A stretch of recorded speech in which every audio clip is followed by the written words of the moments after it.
Absolute gorgeous day out today. Can't believe it. The sun's shining.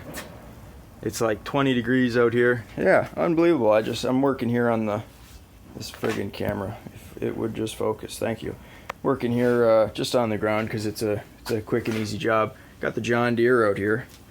I'm gonna be putting that onto Kijiji pretty soon. We got that running yesterday or the other day, and yeah, that'll be pretty good once we sell that. Still got that red Craftsman here. I threw that 625. Threw the 625 onto the red deck, and that thing fires right up first pull. Runs awesome, cuts great. Looks kind of weird with a green engine on a red deck, but you know, what do you want for like 80 bucks, right? 85 bucks, I don't know. We'll see. I'm gonna have to paint the ends of the plow. I don't know if you guys can see that or not. There's a little bit of rust starting on it. And then plug that thing in, make sure all the hydraulics are operational, make sure the lights are operational. This thing's a brand new Western plow.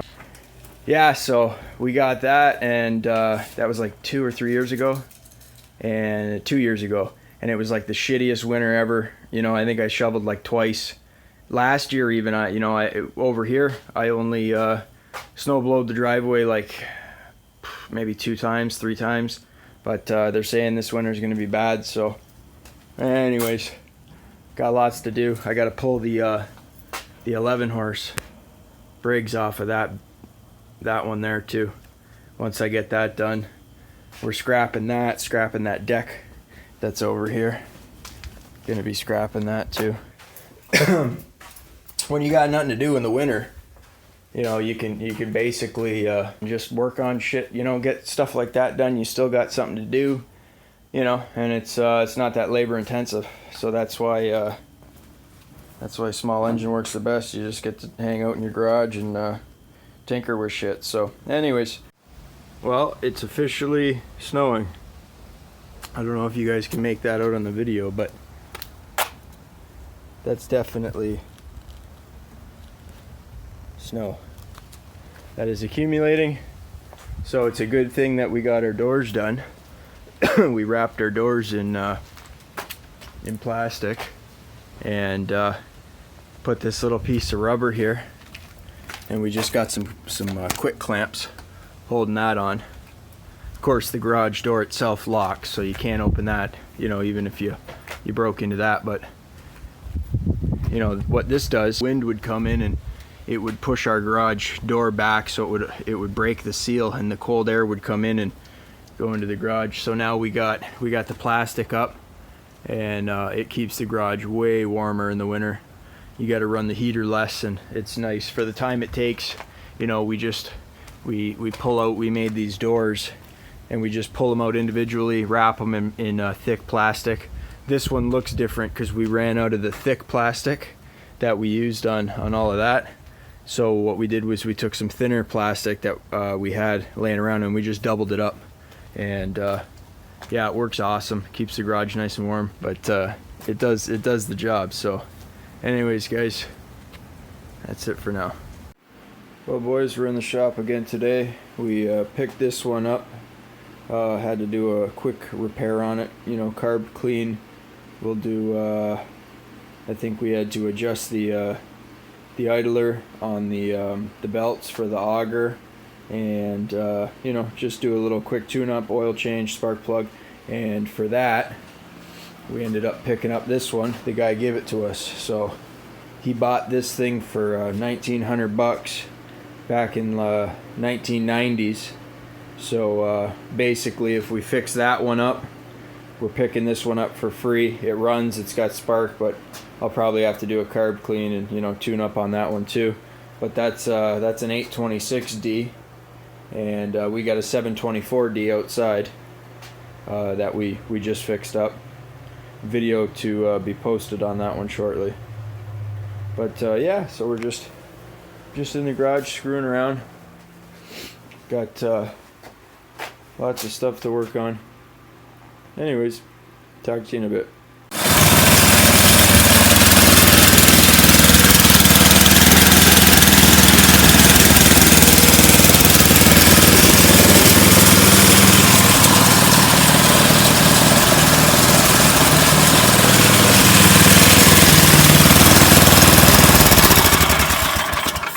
Another happy customer, boys.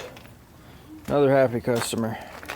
So we got fixed this one up. All it needed was a carb clean. It needed the starter. It had to be adjusted. It was missing a few bolts. So when the guy went to press the button on his starter, it would give you the ring, and you know the starter would spin, but it wouldn't engage the flywheel. So we adjusted the starter, cleaned the carb. I think we painted the muffler because it was like really bad, and adjusted the idler pulley. Just pulled it out. The guy put 2 new belts on it, but the idler was way too tight. So what would happen was the auger would spin just when it was sitting there running.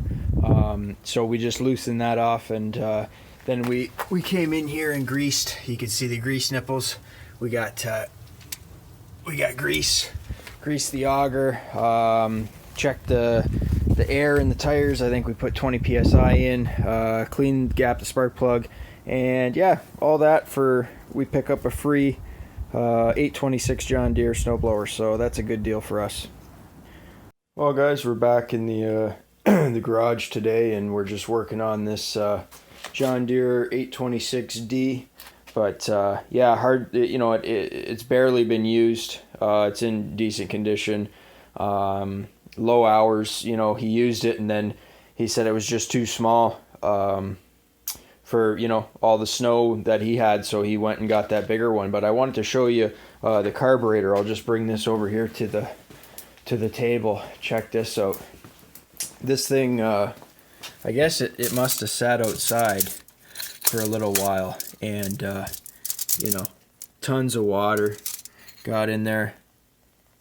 But the big thing was that the water actually froze around the float, and I don't know if you guys can see that clearly, but it kind of imploded the float. Like this carb, that's junk. We're not gonna reuse that.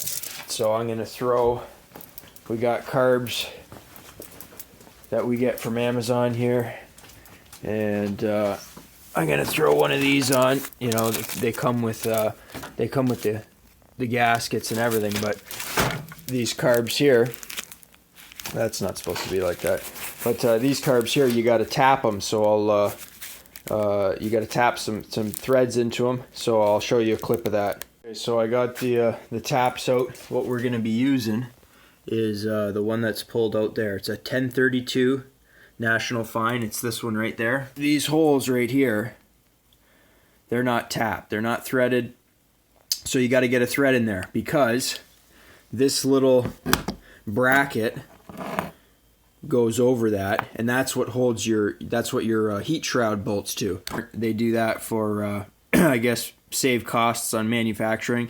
These are from China, but as you can see, big difference towards the one that was, you know, I just showed you guys. So for $20, you know, it's not even worth cleaning or rebuilding the OEM one. Our local parts store sells these exact same carbs for 65 bucks. I think it's like 63 plus tax, whatever. So we get these for 20, and I believe we charge them out at 45, which is still, you know, a $25 savings for our customer. So they're happy, we're happy, and the only thing is, we get these from China, so they're real cheap. You go through China Post, and China Post is known for being really slow. Normally, you know, I just made an order December the 1st, and it said, I think, December 30th to January the 30th or something like that. So it's going to take, you know, 1 or 2 months for stuff to get here. So that's why we order in bulk, just so that we have them in inventory. But now, ideally, you would want to start with a starting tap, and then finish with a bottoming tap, just to get those threads all the way to the bottom of that casting there. These are starting threads, just so you guys know. A starting thread is a tapered thread, so you can see there's a tapered end. And that's just so when you're starting your thread, it starts out straight, it goes into the hole. A bottoming thread would be essentially if you cut that tapered part out, so that you can put the thread all the way to the bottom of the hole. And you don't really need that on this. I haven't had any problems, and you know, it takes for for the, I don't know, minute that it takes to tap both of those holes. It's aluminum, so it taps nicely, threads nicely. And just so you guys are aware, if you are replacing your carbs with one of these, you're going to have to take those two bolts and that bracket off, and also the choke lever, I guess I'm going to say, right? That little piece that bolts on there that you stick your red button onto. All right. Okay, so we got the tap in here, and what we're going to do, because it's aluminum and it's really soft, what you want to do is you want to make sure you go about half a rotation, and then back it up just until you feel the tension release. And what you're doing is you're clearing all that material from the cutting head. So you're going to go with about half a turn, and then you're going to back it off until you feel that tension release. You're going to want to make sure that you keep an eye on how deep your thread is and how deep your hole goes, because you don't want to, if you go too far, you'll end up tearing out the threads that you just cut in there. So you want to make sure, again, that you're going slow, and I can feel the tension start to build just by a little pressure. I just got 2 fingers on there, and I could feel the pressure now, so I know that we're bottomed out. And that's it, guys. You just want to repeat that step. I just took a little piece of shop towel, put it into the vise just so I could have a steady work spot. Okay? Also, when you guys are starting your threads, you want to make sure that it's 90 degrees this way, and you want to make sure that it's 90 degrees that way, which I got to bring this in slightly this way towards me. Well, boys, I finished the 826 here. We got a brand new carburetor onto it. I think we adjusted the belts on it. They're still good, so we didn't change it. Put a brand new plug into it and change the oil, and I'll get a video of it firing up.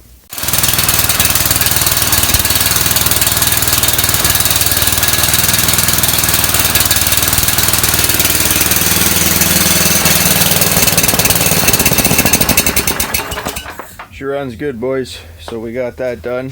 Brand new carburetor, works good. Ready for selling.